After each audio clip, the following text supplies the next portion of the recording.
You know that feeling, right? When the camera soars over a huge fantasy city and you just get goosebumps? Or when it gets uncomfortably close to a character and you feel trapped right there with them? Well, have you ever stopped to think about why those movements make you feel that way? Today, we're going to decode the secret language of camera movement. I mean, let's be honest. We see it in pretty much every movie now. The camera is constantly pushing in, pulling back, tracking alongside our heroes. So what's the deal? Is it all just flashy visuals to look cool, or is there something deeper going on? A real storytelling language? That is the exact mystery we are solving today.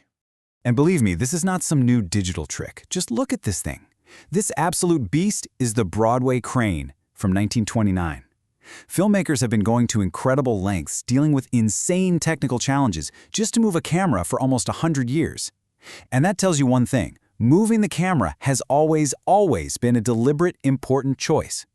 But it's a choice that's at the center of a huge debate. Yeah, at the very heart of this mystery is a fundamental disagreement that's been raging in Hollywood for decades. It really comes down to one question. Should the camera's work be totally invisible, or should the camera itself be giving a performance? So, on one side, you've got absolute legends like Charlie Chaplin. His argument was pretty simple. The actors tell the story. The camera's only job is to show you the performance without getting in the way, without drawing any attention to itself. Any fancy tricks, what he called pompous effects, just distracted from what really mattered. For him, the best art was invisible. But then, you've got the modern view, and cinematographer Wally Pfister puts it perfectly. He's arguing the complete opposite. He says, yeah, the camera is giving a performance, and that's the point. Its movement isn't a distraction, it's the tool that yanks us out of our seat and puts us directly inside a character's head, making us feel their world, their anxiety, everything. Okay, so we've got two totally opposite philosophies. Is all this camera movement just filmmakers showing off, or is it actually communicating something really important? Well, what if I told you there's a framework to understand it all, a way to finally decode the why behind every single move?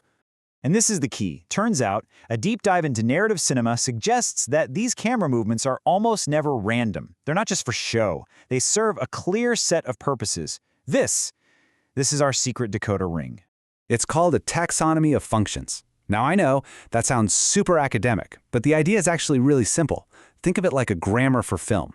It says that every camera move does a specific job to guide how we understand and feel about a scene. Let's break down the three big ones. First up, the most basic job, orientation. Just think about the opening of The Shining. The camera follows that tiny little car through those massive empty mountains. That shot isn't just pretty scenery, it's orienting us. It's establishing just how isolated this family is, how small they are compared to the world they're about to enter. The camera is just giving us the lay of the land. Next, we've got focalization. This one is all about directing our eyes, making sure we're looking at what matters. You remember in Pulp Fiction when they open that briefcase, the camera pushes in, right? But we never see what's inside, we just see that incredible golden glow on Vincent's face. That camera move focalizes our attention, making that mysterious object the single most important thing in the universe. And finally, maybe the most powerful function of all, inflection. This is where the camera moves purely to create a mood, a feeling. Think about the crazy, shaky, handheld camera in a Bourne chase scene. That is inflecting pure panic and chaos. Now compare that to the slow, weightless, graceful way the camera floats in 2001: A Space Odyssey, which creates a feeling of total awe. See, it's not just showing us what's happening, it's telling us how to feel about it. So we have these functions: orientation, focalization, inflection. Okay, that's cool. But let me give you an even simpler, more powerful way to think about this, a way to really crack the code every time. Just ask yourself one question. What is the camera's identity in this scene?